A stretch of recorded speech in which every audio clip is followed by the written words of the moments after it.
You guys ever come up with like an awesome fucking name for something and then it basically gets rug pulled out from under you because somebody was already using that name first? That's kind of what I got hit with a couple days ago. I didn't really realize because like all the daily lifts, those aren't going to stop. We're going to keep doing that for a fucking long while.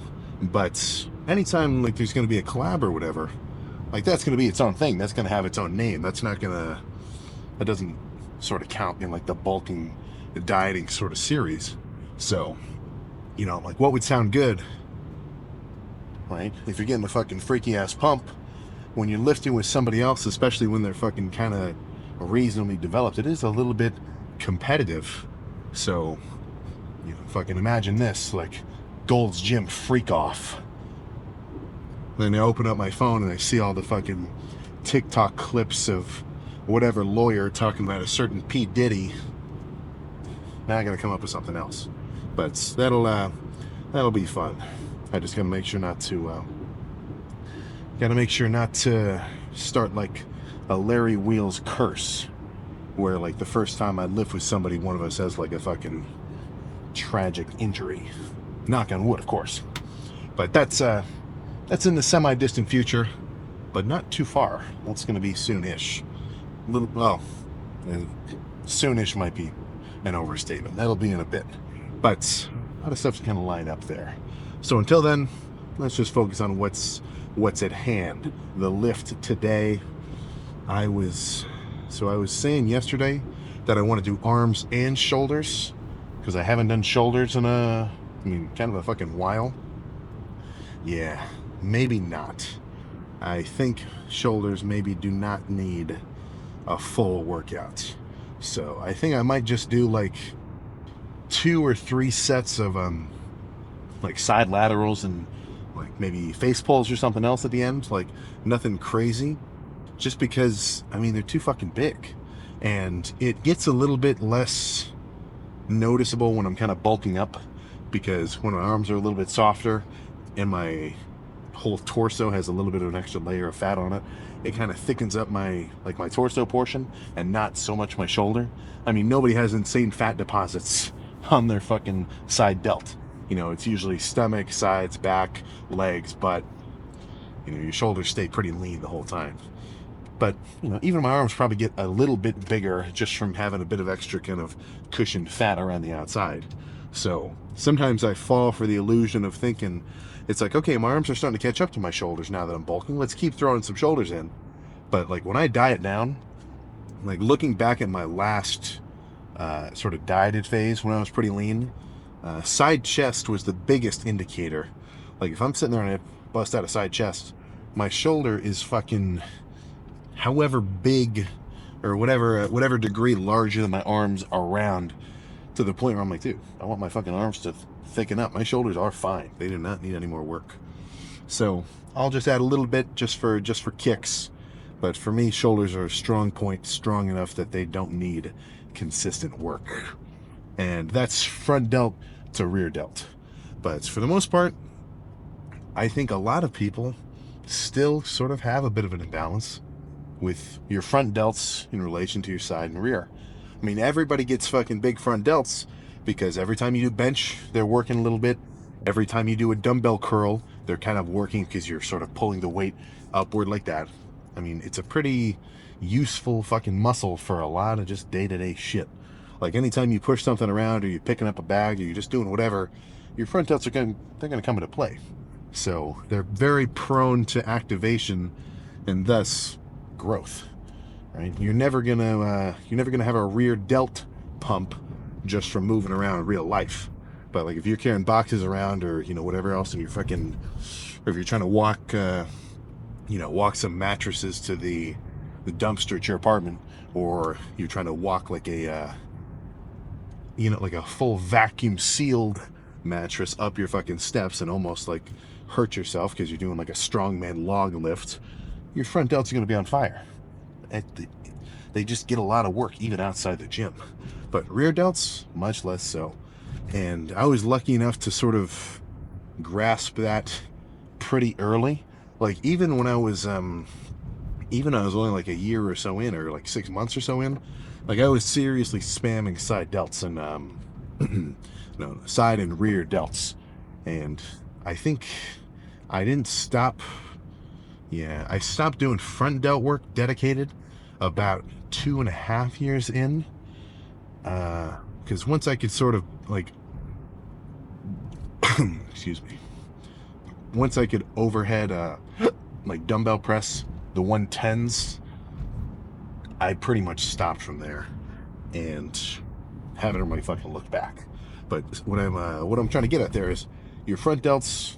I'd say in 80% of all lifters are highly advanced in comparison to your side and rear. So I say screw it, man. You know, if you can tell you want bigger front delts, then sure, you know, throw some shoulder press in there. Of course, I'm not going to tell you not to. But if you want that kind of rounded, actually bolder shoulder kind of look, it's not going to come from big front delts, which like pop out when you do a most muscular. It's having big, I mean, even side delts aren't insane in making that 3D sort of look of your shoulders. Your rear delts, I'd say, are the fucking kicker. They're sort of the sleeping giant, which you might not remember, because they give your shoulder that rounded over look to the point where it looks like you got shoulder pads on instead of just slumping forward. And then speaking of how you look, if your rear delts are underdeveloped, plus the fact that we're all constantly hunched over on desks or playing on your phone, you're extra prone to this sort of rolled overness in your posture. So thickening up your rear delts, that's going to help you stand up a little straighter and then look a bit cooler. But when it comes to arms, same as normal. I've been on a light squeezing kick. I wonder how long it's going to take before I start to lose my like Branch Warren ego lifter sort of reputation. Because I've been trying to get fucking smarter with these lifts, man. I mean, the sensation and like fatigue that I'm getting in my triceps from like these light squeezing sets with the rope. And I say light, I mean not that light, but like weight within reason, full stretch and everything else. Like it just feels so much better. And I'm working on translating that to pretty much everything else. I mean, if you look at the last chest day video compared to even chest like a year ago, maybe even 6 months ago, those reps are looking completely fucking different on the pressing side of things.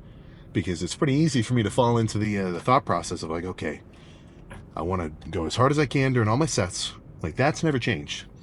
But I used to think, okay, so if I want to go as hard as I can, that should mean that I need to do as much weight as I can. And I'm going to be exerting more force if I move this weight around faster. So let's just pump out hard, heavy reps to failure. Which I don't think is like an awful starting point. You know, that was sort of my thought process. It makes pretty fucking solid sense to me. But, you know, what I'm gradually getting a bit more, you know, tangibly understanding in my mind is like, it's not really the whole fucking point. You know, it's just making sure that each set is as crazy as you can go. And as long as it's like within that green zone of weight, so maybe 12, 10 reps or so, 8 on like the lowest end, up to like even 25, 30 for some sets, as long as I'm going crazy and I make it an effective set, I'm fucking satisfied. And I've said this a couple times. I mean, that's just such a better approach, you know, and it's easy for me to say this now, having actually gone through the process of like sort of learning it, right? I mean, it's not very cool for like, you know, kind of a hard-headed up-and-coming lifter to hear like, you don't need to lift that much weight, bro. You know, just squeeze it. Yeah, doesn't seem very cool, right? So it's a little bit of a detachment of the ego there. But I mean, that's the fucking truth. And what I was about to say was, it also lets you be so open to any tweaks, right? If I pulled my adductor like crazy hard, which I have done before, and I've pulled all sorts of shit before, because the way that I was doing all my sets is like as heavy as I can, as fast as I can. Yeah, a little, just a touch misguided, and much more prone to injury there. But, you know, I don't really anticipate I'm going to hurt myself. I mean, definitely not today. But what I'm trying to get at was, even if I did tweak something, or if I have like I've had a tender knee like the last 2 weeks, nothing permanent, but like kind of a tendonitis sort of thing from like doing I don't want to keep saying it, but like jumping off like a pier, no warm up, no plyometric work, and doing like a one-legged fucking flip. Like that's a lot of force out of nowhere straight into my patella. So I was feeling that for a couple of weeks. But anytime I have some kind of random little tweak or twinge or something where, my system is compromised to the point where if I do anything crazy heavy, I'm just putting myself at fucking not even higher risk in a position where I am going to hurt that injury further, further, further. And if I just keep doing it and keep pushing through that sort of pain and just re-injuring it every fucking lift, then eventually I'm going to be seriously screwed and never fucking squat again, or never bench heavy again. We've all heard the stories of your, of your dad, or probably like your dad's friends or something, where they used to, we used to rep out 315 back when I was in college football, man, but my shoulder went out. I mean, I don't know this for sure, but I'd say at least 80% of the time, it was just one momentary injury, and then an improper recovery practice, or potentially no recovery practice, and then just trying to go back into that same weight again and say, oh, I don't care if it fucking hurts. Well, yeah, you might not care, but guess what? Your rotator cuff most certainly will. And, once that sort of thing kind of starts to calcify and scar up, you could be, to a degree, like if you take that far enough, you could be beyond major help, at least without surgical intervention, which, if necessary, do what you got to do. But if you can prevent that before it happens, no brainer. But that's enough of my little injury rant. Well, I don't know what I want to do. I've got the tape. Oh shit, do I actually have the tape measure? I'm not sure. Fuck. Well, we'll find out later. But I'm not sure if I want to do all of triceps first or superset tris and bis in like a back and forth kind of way. Wait for the pre to kind of hit me, because if I do all of triceps first and then all of biceps, I think that's a perfectly solid approach. Completely wreck one muscle, then move on to the next. The only thing that's making me want to do the supersetting style or the alternating style is then when I do the pose down, my arms will be completely pumped, tris and bis at once. And I just like the way that fucking looks and feels. Ooh. I love that this is such a big fucking decision for me to make here. But give me a few minutes, walk in, get everything set up, and I'll come back to you with a plan for exactly how this workout is going to be oriented. Some deep thinking just went down between me deciding if I wanted to do the rope like normal or single arm. And I think single arm won. Something about the warm-ups, I got like this harder squeeze at the bottom. So I'm going to do all of the right side to failure, then all the left. And I might just do one of these and then move on to the rope. But the whole point of this is obviously full range of motion, but a crazy squeeze at the bottom. That's, it's like if I'm doing a light leg extension, I'm not just trying to pump out reps. I want to hold it and then go back down. So that's where the sweet spot is with these.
Okay.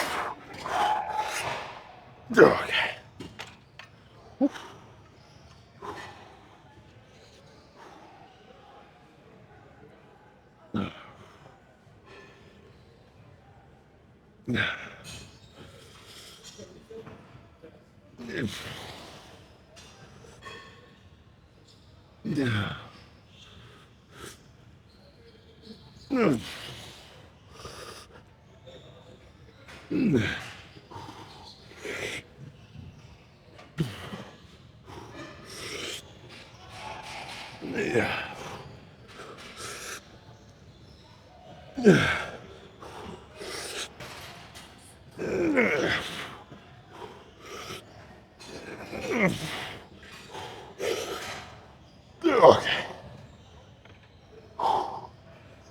One more. And then a rope or something.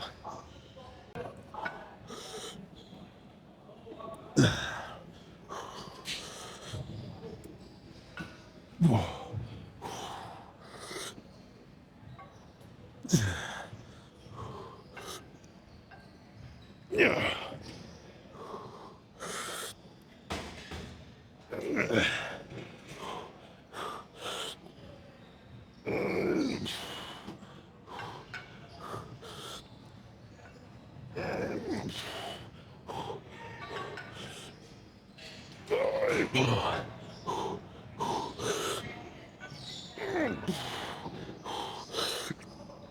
Okay.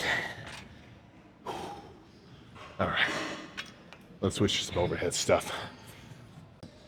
I was about to say straight to overhead, whatever, and that'll be the gist of it. But I think that this is a set that kind of calls for pre-exhaustion, because when I kind of bend over with these overhead extensions, I get a crazy stretch. Honestly, probably the best stretch that I could get in this gym on a tricep movement, but not much of a squeeze and contraction. Like when I'm all the way to the top, it's just not there. Like the hard part is like the bottom, So I think I want to pre-exhaust with maybe just 4 or 5 reps, good solid squeeze, and then flip over and burn out with the overhead extensions. So I'll try that. If I like it, I'll do it again. If I don't, then whatever, I learned something.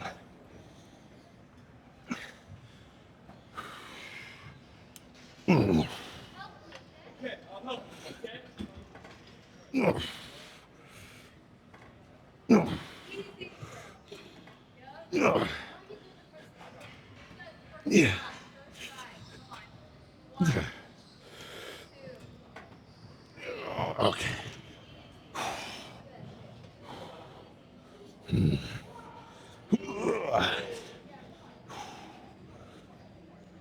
Yeah.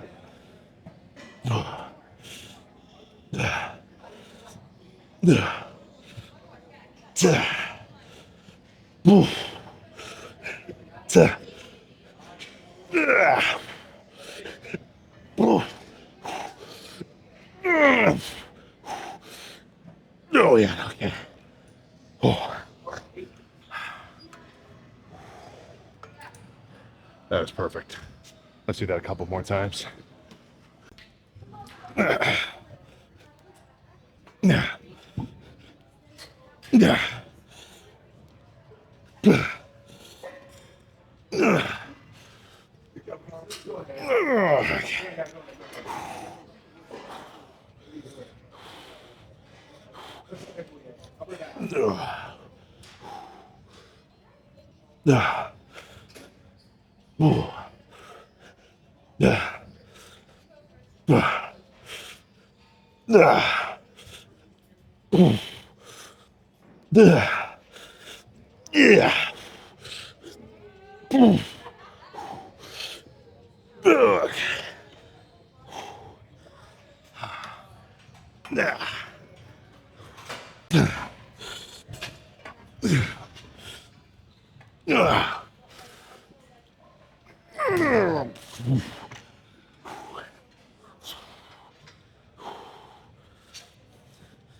Ugh. Ugh. Ugh. Okay. Ugh.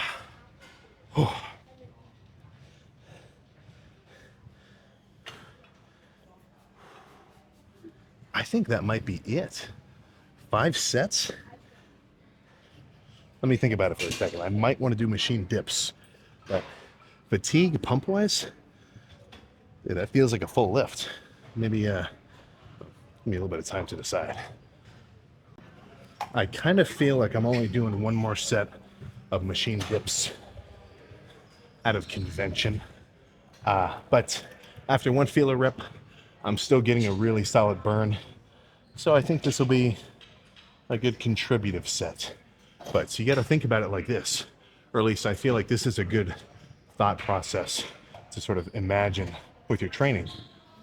If I were to sit here for 5 fucking hours and do 100 sets of triceps, that's going to be counterintuitive. That's rhabdo type activity.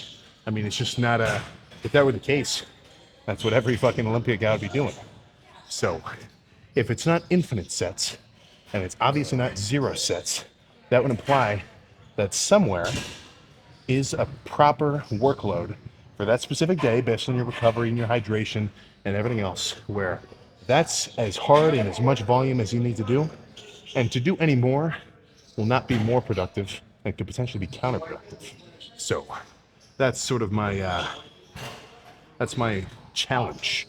That's my treasure hunt. I'm trying to find exactly how much I would need to do, but not overdo it to the point of giving myself extra unnecessary fatigue.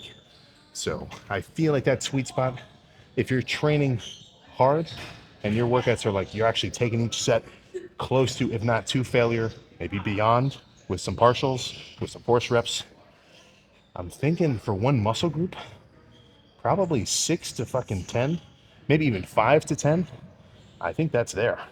Like if I did 5 insane sets, like, I mean, pretty much all I did today, I could leave the gym and be happy. If somebody called me and said, dude, Sam, it's an emergency, you got to get out of here, and I only did those 5 crazy sets, boom, triceps are good. But that's where it's sort of your responsibility to not just do fluff junk. I mean, I've done workouts where it was 25 sets of triceps. My idea was 5 movements, 5 sets each. So I do just fucking fluff sets of the rope and machine dips and like whatever else.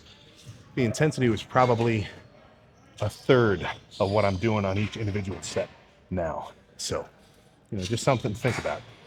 One, are you doing all of your sets as hard as you can? And then you get to be able to decide, it's like, okay, was that enough for this workout or do I need more? Which gets a bit tricky, right? If you're more of a beginner character, you're just getting into follow your basic workouts, 8 sets of chest, whatever else. But over time, that is something that you're going to want to consider. But I've been talking for way too long. Let's squeeze this shit and move on to curls.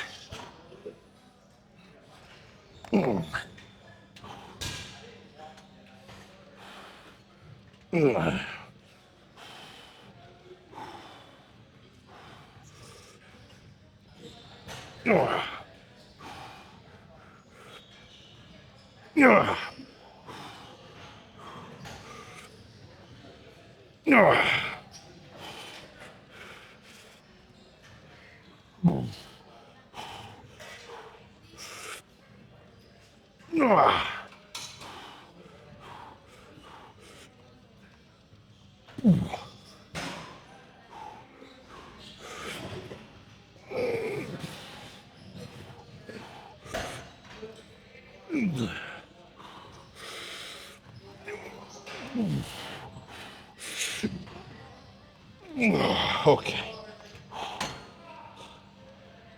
Let's go curl something. Let's follow suit. Start biceps, same as tries, with a squeezing focused set. I don't think it's fair to call this a light set because I'm using the stack, but it's a weight which is about as heavy as I can go, but still have like a full second pause, slow, eccentric, for at least like 5 or 6 before I start doing faster reps, and then I start having to do partials, and then basically I have to call it a failure when I feel I get to like here. But right side first, since my right bicep is a little bit behind the game compared to the left one. And I could see the way that these feel, I could see camping out here for a while.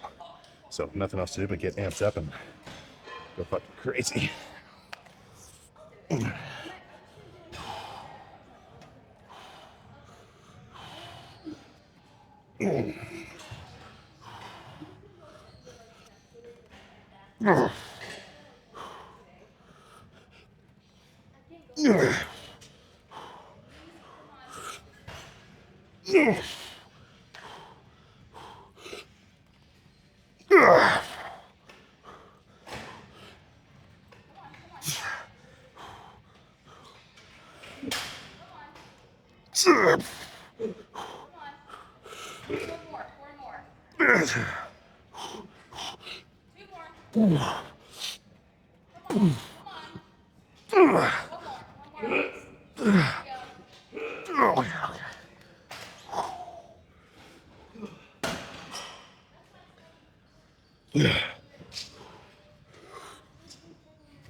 Let's repeat that a few times.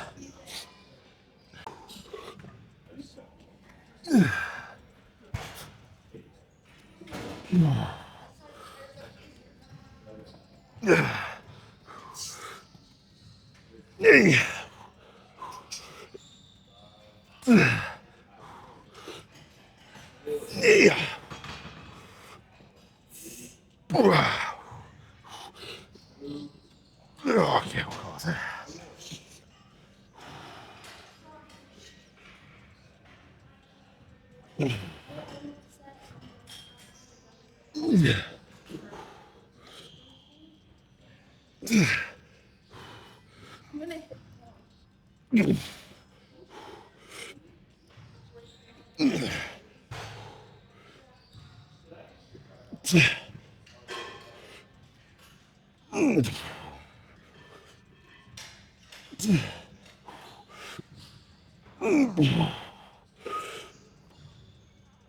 Okay.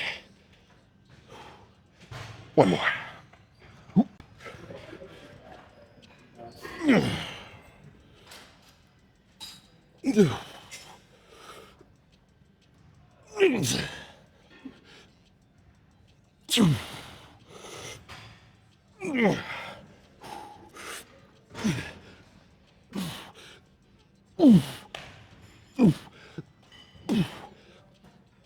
Okay. Time for a dumbbell. These semi-incline drag curls go fucking insane. And I don't need much weight. I'm gonna grab the 40s and by rep 8. Well, that's just a guess. But by rep 8, I bet I'm gonna be freaking out. All right, come on.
One more.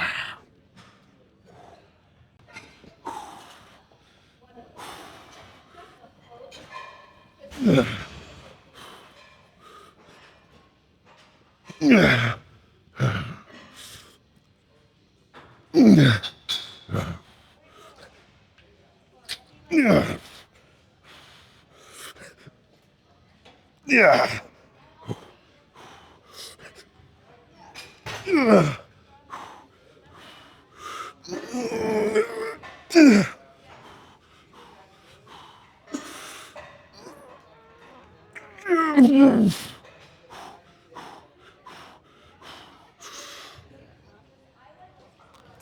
Oh my God.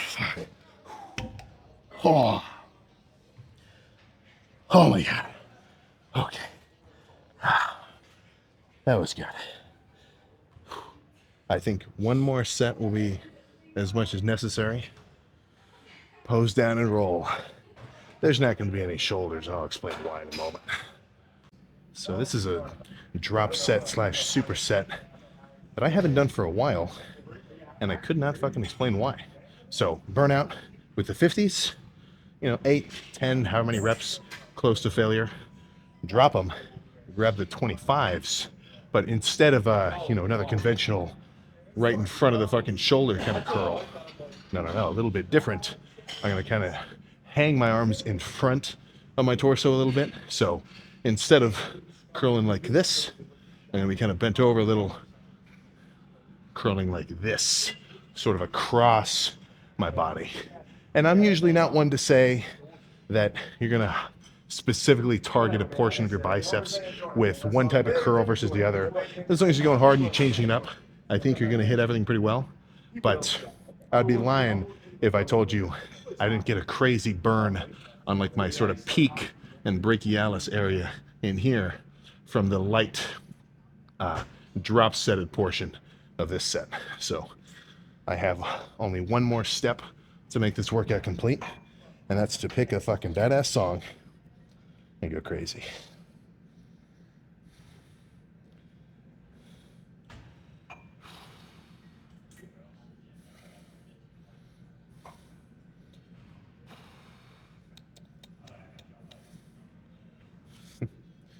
A bit of a throwback. I love Animals by Maroon 5.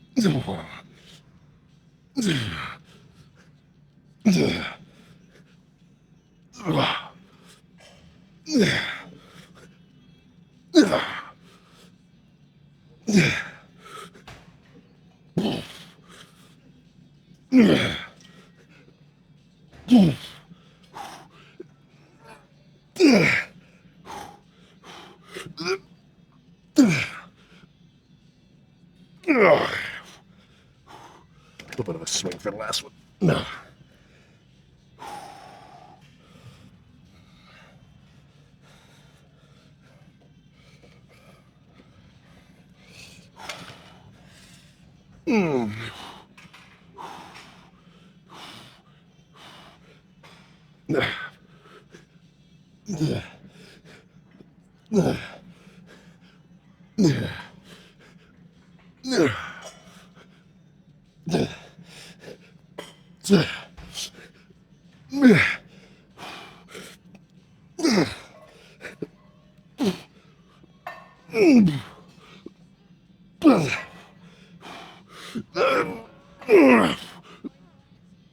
Okay.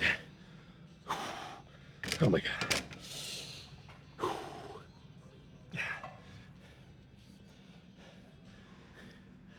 I learned those from watching Tristan Lee do them. But pumped. Let's catch my breath. Scoot over a few feet into the freaky ass lighting of this spot and see how arms are looking. Oh, with a measuring tape. Did not forget. All right. So last arm day that I measured fully pumped was about 20 inches and an eighth on both sides. A little bit of variability, but that's to be expected. I said 20 and a quarter for one of them. That was not right. Yeah, 20 and an eighth. So let's start with the one that I think will be a little smaller to save the cool portion for, well, for last. So what do you think? 20 and a half? 20 and a quarter? Definitely not 21, but I'm not here to knock your bets. So let's see here. Let's see, is that fair? Yeah.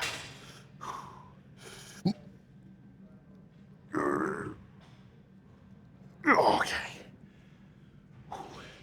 Now that one was 20 and 3/8. Let's see the left side. And I'm well aware I'm not walking around with 20 inches and 3/8 arms on the regular. This is a pumped, inflated value, but it does serve as a solid progress bar. So now let's see the other one.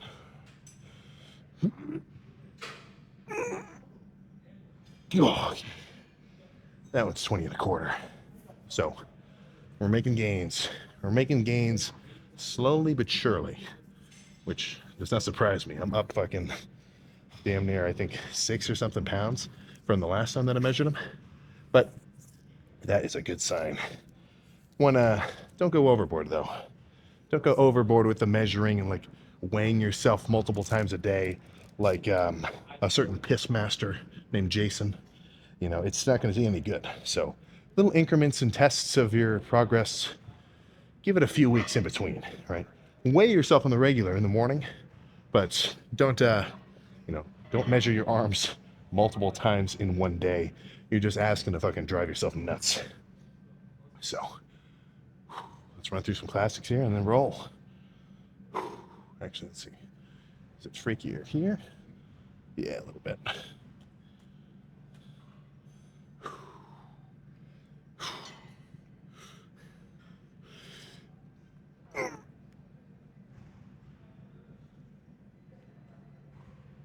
Oh, holy crap. Fucking flexing so hard it's making me lightheaded.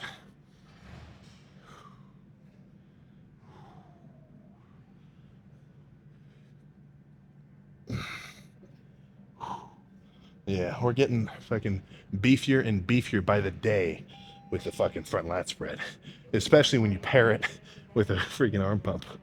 So let's see a little back double by.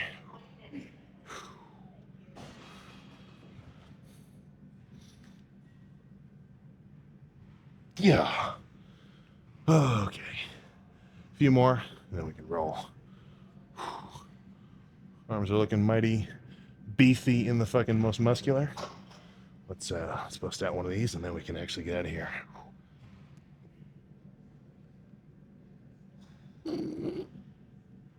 Oh, oh my god, dude.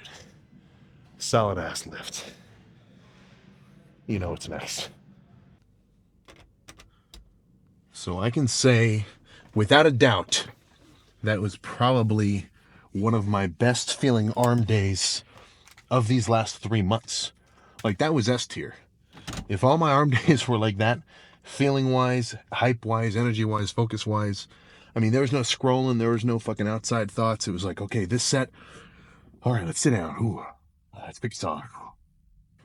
All right, come on, let's do it again. Like, it's pretty much perfect. Could not ask for anything better. But do not be fooled. That is not for no reason. That is not coincidence. That is not just today's my lucky day. There's a lot of things that you can do outside of the gym which are going to play an insanely fucking powerful role into how you actually fucking perform. You know, it's kind of it's sort of a put your life put your oxygen mask on before helping others type situation. So what I'm kind of saying is, like, the fun part, that's the tip of the pyramid, right? That's the lift. That's your fucking performance. But there's that whole fucking base of it, which has to be properly sized and built up so that you can have that fucking solid performance at the end of it. And it goes for anything, right? If some guy doesn't fucking study for his thermodynamics midterm, then guess what? He's going to be fucking begging for mercy come end of the semester. So, all that's to say, I don't think that was just a crazy lift for no reason. I got a good ass amount of sleep. I'm more than properly hydrated. I definitely think more is better. I'll hear some guys fucking like kind of doctor types. I mean, not even doctor types, just straight up doctors, like physicians, where they're like, why would you drink more than 2 liters of water a day? You're just peeing it out. Like, what's the. Dude, look, I mean, you're technically more educated. I'll give it to you, but I feel pretty damn good having my gallon of water with some electrolytes mixed in. But fully hydrated, well rested, very well fed, overfed even, since I'm in a in a calorie surplus, and everything else fucking mentally was on point too. I'm excited. I know what I want. I know how to get it. Roll up to the gym, got my music playing, get excited, walk in, and this is more of like a kind of how you carry yourself sort of thing, not really how you should be acting, right? But what I was about to say is like, walk in like you fucking belong there. Walk in like you own the place. And that's not to say like walk it like be a dick and move whatever, but that's if you kind of have a little nervousness about the gym and your environment already, how is that mindset going to translate to a fucking badass kind of awesome lift? And that's not like a quick thought process shift, whatever. That takes a little bit, especially for the beginner who's maybe a little bit self-conscious about like, oh, is anybody watching my form or anything else? That's don't worry, nobody is doing that. I'd say 99% of any sort of social anxiety like that is always just in your head. But the longer you work out, the more comfortable you'll be in the space, and then you get to a point where you don't care who's watching. You're gonna do a set of squats where you're screaming your head off at the end of it, or if your gym allows it, maybe don't do that in a Planet Fitness. And you're concerned with your specific personal performance and what you're bringing to the table of your own lift, and anything else just kind of fucking falls into the background. So that's where I can't overstate the importance of doing everything else outside of the lift, because that's what makes the lift good. And isn't that the point? Every time I want to go to the gym, I want to feel good. I want to feel strong. I want to feel fucking hyped up and energized and like ready to go hard. I don't want to feel fucking tired and lethargic or like stressing out about whatever is going on non-gym related that's like creeping into my mind and like nagging at me or anything else. It's just not how I want to do it. So that's where, and for a while I didn't really like the idea of saying this, probably because I didn't really get the meaning of it, but that hour and a half, maybe if you're doing like a longer leg day, that 2 hours of a lift, that is a fucking solid ass escape. And not in a way where it's like you're trying to get away from whatever else, but it's just having some time like that where you get to work on something that you're passionate about, you're getting physical with, you're fucking like just excited. I mean, it's so dude, it's just fucking primal, man. It's so simple. Like, move weight around. I mean, that's doing something for your brain, which playing 3 games of Warzone and getting squad wiped immediately just can't compare to. So if you can tell looking back that your last weeks of hydration is primarily coming from Monster energy drinks and Starbucks, you could probably improve that.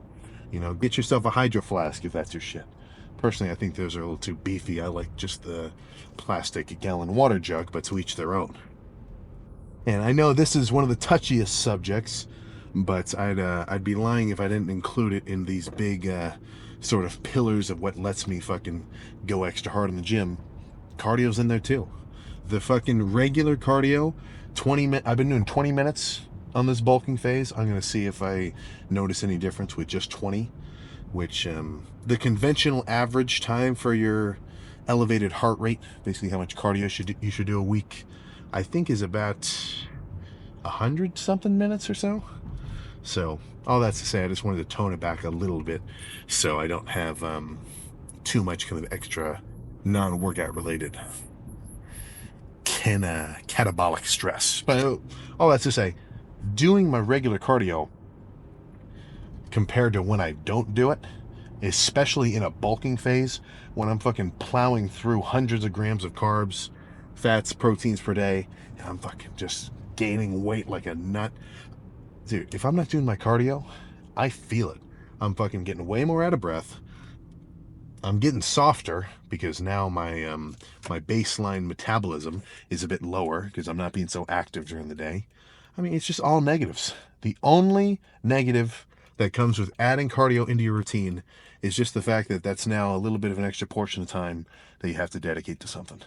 But I mean, is it really? I see it a lot. Guys will sit on the treadmill or the bike or the stairmaster, and then no phone, no nothing. Like they're just raw dogging it. They probably have music in, but that's geez.